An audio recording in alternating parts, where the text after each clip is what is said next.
three Sahel countries within the West Africa sub-region are still insisting on their separation from ECOWAS. United Nations Deputy Secretary General Amina Mohammed disclosed this after visiting President Bola Tinubu at the State House. Here is State House correspondent Musbau Danwahab with the rest of the story. After a long walk away from home, Amina Mohammed is in Nigeria. Working into Nigeria's topmost corridor of power, it is a familiar terrain. She served here in different capacities and at different times. Visiting in a much higher capacity, the Deputy Secretary General of a global body who has been on tour of some West African countries with a delegation has a report for her President and Chairman, ECOWAS Authority of Heads of State and Governments. The United Nations is supporting the ECOWAS in its integration quest within the sub-region, particularly the bid to reconvene the dissenting countries of Burkina Faso, Mali, and Niger. What we're telling these countries is that a number of them have a crisis, they have unconstitutional changes, and what they must do is to come back to a transition and a process to democracy. On the other hand, they have to look also at the development paradigm for their people. There is terrorism, but there's also a need to look at jobs, food security, energy. All those also have to continue. Now, if they can display a roadmap that gives everyone some confidence that there is a return to democratic rule, then they will find the support. I believe that in ECOWAS we are a family. Regional integration is at the heart of it. It is what these countries have said. I would request Mr. Faye. In addition to earlier moves, the Authority of Heads of State and Governments recently added President Bassirou Diomaye Faye of Senegal to join his Togolese counterpart, Faye Singbe, in winning back the departing members. But then, with a recent visit, the countries are not ready to back down. The response from them is that clearly they feel that they have not had the same support of ECOWAS that they envisaged, and a lack of understanding, that in some cases they of course are going to go ahead with their alliance, but at the same time they express their priorities. Their first was security and their fight against terrorism. Their second was investments that they were looking for in certain areas like food security and job creation for young people. After this, the ECOWAS may have to wait for feedback from their latest emissaries of President Faye Singbe and Diomaye Faye before their next decision. From the State House, Musbau, then Wahab, NTA News. The federal government is set to participate in the Grand Challenges Nigeria project, a global health initiative aimed at combating malnutrition and food insecurity in Nigeria. Vice President Kashim Shettima unveiled the partnership with the Nutrition Society of Nigeria during a high-level meeting at the Presidential Villa. State House correspondent Abdurrahman Jibrila completes the story. This meeting is on the need for constructive action over protest, even as Vice President Kashim Shettima acknowledged the hardship being faced by Nigerians due to the recent economic reforms, particularly the removal of fuel subsidy.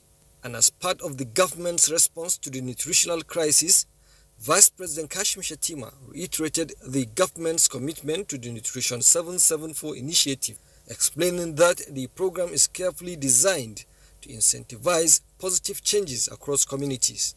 The project, a collaboration with the Nutrition Society of Nigeria, is set to promote diversity, equity and inclusion in addressing public health and food system challenges.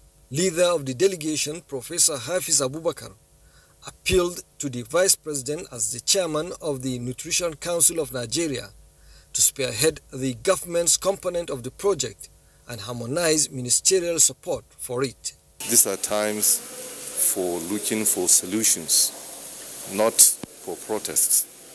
And therefore, this project represents actually the future for Nigeria.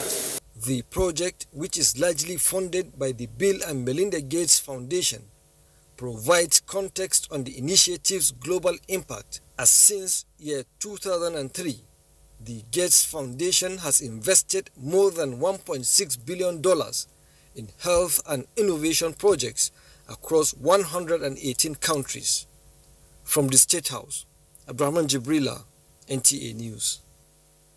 Away from recent happenings in the State House for now, to tell you that providing conducive learning environment for Nigerian students remains key priority of the present administration.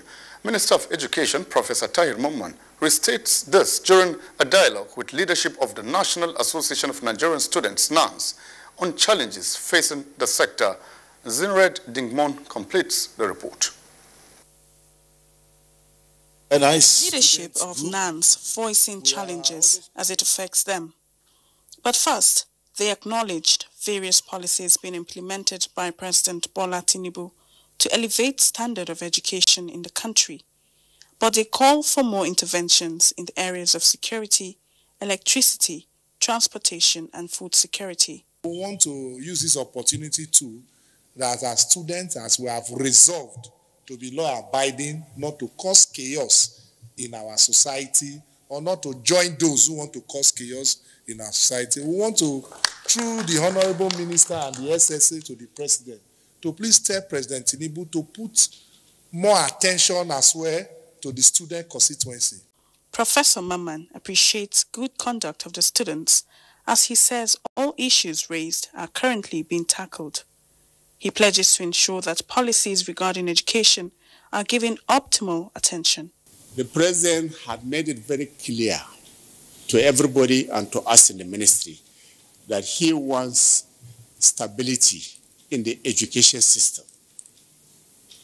He does not want any strike, any disruption, which has been the bane of our education system over the years. And for that, he's done everything possible to ensure that the needs of the system are met. The minister adds that the engagement will now be periodic to build stronger education system. In Abuja, Zenred Dingmun, NTA News. Let's talk security now. The Nigeria Police Force says it has credible intelligence on foreign machinery's involvement in the planned protest. Francis Form reports that the Inspector General of Police, Kayode Egbetokun, at a briefing in Abuja, appeals to Nigerians to exercise caution and think twice before joining any protest group.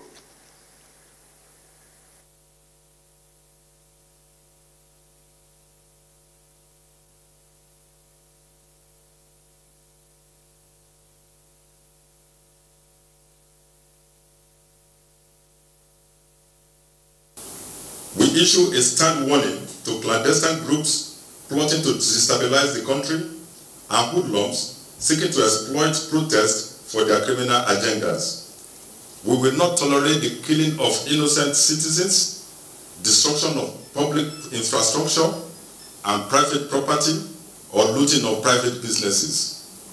We acknowledge the constitutional right of Nigerian citizens to peaceful assembly and protest. However, in the interest of public safety and order, we urge all groups planning to protest to provide necessary details to the Commissioner of Police in the state where protest is intended to take place. Members of the public who may want to protest to provide proposed protest routes and assembly points, expected duration of the protest, names and contact details of protest leaders and organizers, and measures to prevent hijacking by criminal elements. Meanwhile, IGP Egbetokun commends patriots who have withdrawn from the protest due to the sinister motives and ignorance of those calling for violence. 116 engineers who exhibited exceptional progress in the advancement of engineering have been conferred Fellows of the Nigerian Society of Engineers with a charge to continue upholding the standards of professionalism while their actions shall serve as benchmarks. Mina Daniel witnessed the event. Addressing the conferees, Engineer Margaret Aina Oguntala, FNSE, 34th and first female president, Nigeria Society of Engineers, reminded them of the crucial place of engineers in helping government in matters of construction and urged them to display expertise As fellows, you are now leaders of our esteemed society. And it is imperative that you uphold the highest standards of professionalism and ethics, serving as role models for the next generation of engineers. In his address, the Edo State Governor, Godwin Obaseki, reminded the NSA that the country relies on them for resilient infrastructure and called on them to carry the burden with integrity. In this 21st century, Nigerians are expecting, or people globally are expecting, resilient infrastructures. And the only way we can get that is if this society begins to enforce some of the policies and measures that will allow us to build infrastructures that will no longer collapse, that will last for years. The Deputy Governor of Edo State and a conferee used the occasion to pay homage to the office of the President, NSA. As an engineer, it's a lifetime. This is the peak, it's the highest cadre of engineering. When you say you are a fellow Nigerian Society of Engineers, it can be likened to a senior advocate of Nigeria. They are the same level, yeah. But it only means that we will do more, what we have been doing for the past how many years. The event was an opportunity to unveil the latest edition of Nigeria Engineer magazine. In Abuja, Minna Daniels. This is Panorama on the Nigerian Television Authority. Let's take a break here. More reports for you shortly. Lovely meals you can cook with these ingredients. You spend heavily, but no guarantee of a tasty meal. Not making a right choice of seasoning cube can ruin your meal, money, and confidence. For a tasty meal, do not compromise. Choose Gold. Use Terra Gold for the rich, consistent taste your loved ones crave for. Good for soups, stews, and jollof. Terra Gold. 1 cube, endless possibilities. In a land of peace and harmony, we cherish our freedom and unity. But around the world, we've seen how protests can spiral into chaos. What starts as a peaceful protest can sometimes end in anarchy, tearing communities apart. My advice to these young people is please do not take us back to those harrowing days. So those who experience it will run away from it. Let's learn from these experiences. Let's value dialogue over destruction. Together, we can build a brighter future. Let's choose unity. Let's choose peace. Join us in the Peaceful Future Initiative, because together we can make a difference.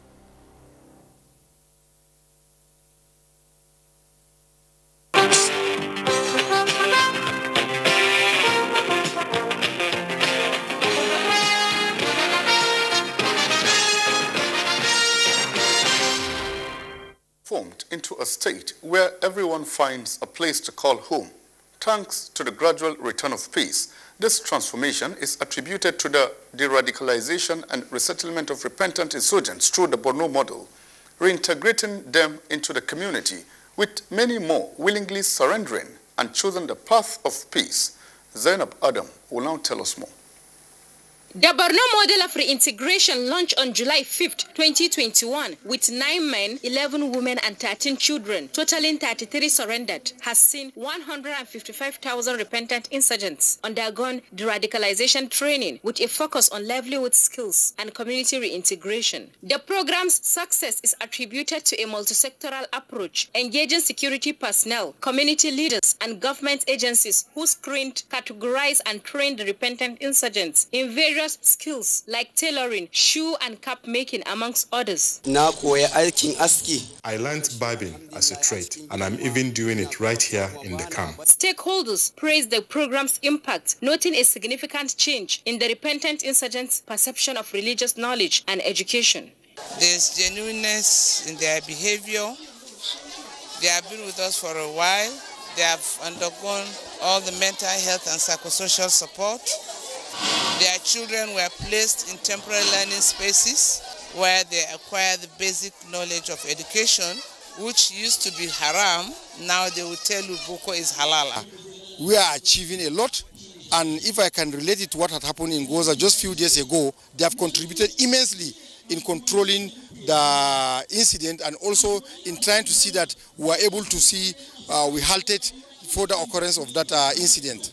Female peace advocates work with the wives of repentant insurgents to unlock their potential and promote self-sufficiency. Community leaders were also engaged, ensuring a peaceful coexistence with the reintegrated individuals, a comprehensive approach that made Borno a model for reintegration, where no one is left behind. In Maiduguri, Zainab Adam, NTA News.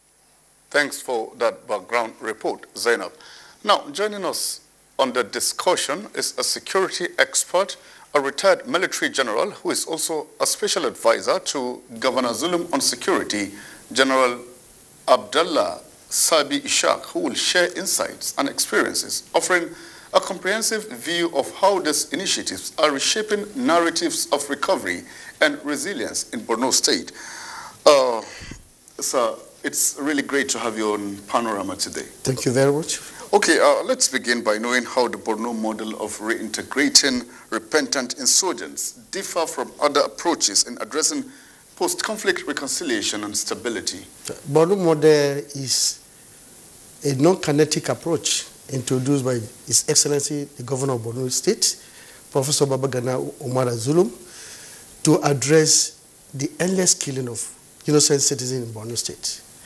It is a community-driven initiative that is geared towards persuading and dialoguing with the fighters to drop their arms and accept and embrace peace. That is what has been happening for the past 3 years. And of course, Borno model is unique in the sense that the players of Borno model brought to bear the experience of Sierra Leone, where they had disarmament, dismobilization, and rehabilitation, and also added that of Liberia, which has disarmament, demobilization, rehabilitation, and reconciliation. In Borno model, we have 3 Ds and 3 R because of the peculiarity of this case. Boko Haram case struggle is ideological. Therefore, they have to be de-radicalized. That's why we have the triple D. And of course, most of these boys that went to the bush, they were forcibly conscripted. Bringing them back to the society, you must integrate them. That is why we have triple D and triple R. And this Borno model, as it were, is a win-win situation in the sense that these boys will leave the bush, surrender their arms, come back to the community, they will be rehabilitated. And it's in line with a saying in the western part of this country, where the Yoruba believe that if you did not forget the wrongs of yesterday, you will not move forward. Borno State have decided to accept these people so that we move forward. That's why we are moving forward. All right, General Abdullah, what specific challenges has the Borno State government faced in implementing the reintegration program for repentant insurgents, and how have these challenges been addressed, if there are? The governor, in introducing Borno model, was very, very proactive. He had a town hall meeting on the 29th of August, where every sons and daughters of Borno State were present in the multinational multipurpose hall. This is where the issue of this acceptance was discussed. And it was accepted by the community that let us have them back. They are our children. Most of them were conscripted. And we were happy to have them back. And that would have been the problem. Acceptance would have been the problem. But because of the step taken by the governor at the initial stage, that is why we did not have any problem in having them back. No challenges. Wow, you deserve a pat on the back, actually. Now, can you share examples of some of your success stories from the reintegration program that highlight its impact on, both former insurgents and the communities that they have returned to? Okay, thank you very much. Presently, we are having over 190,000 people that surrendered, that left the bush and came back to the community. And they are contributing to the economy of the state. Most of them were involved in farming. And of course, now you can move freely. You can move from here to Goza without escort. You can move from here to Bama without escort, to Munguno without escort, to Damasa without escort. This is one of the achievements. And of course, the attack on military convoy has reduced by over 90%. And now we have so many people, even going as far as 4-5 kilometers into the bush to go and farm. These are some of few of the successes we have achieved so far. All right, General Abdullah, let's talk about this now. Concerns have been raised about the potential security risk of reintegrating repentant insurgents. I would like to know, how does the Borno model mitigate this risk while ensuring community safety? Thank you very much. The rate at which these people return to the state is amazing because of the commitment on the part of the states. And of course, we have the Borno model had a skill acquisition center where they are taught 12 different skills. And with this, by the time they get to the community, they have something to fall back at, and they will contribute positively to the community. Okay, General Abdullah, I wish we could continue, but it appears we're actually running out of time. But we must appreciate you for your insights into Panorama this afternoon. We've actually been discussing with a security expert and a retired military general who is also special advisor to Governor Zulum on security. And next is sports on Panorama.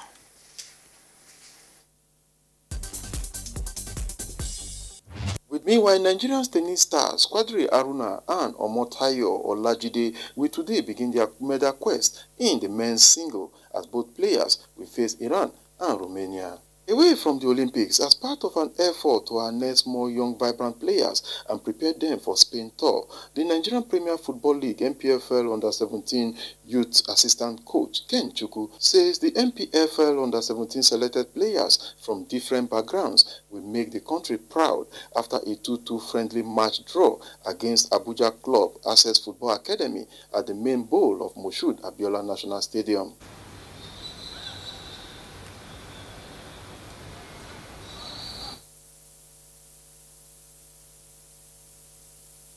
That's Panorama today from NTA Maiduguri Zonal Network Center. From myself, Abubakar Musa, and the whole team is to have a nice day.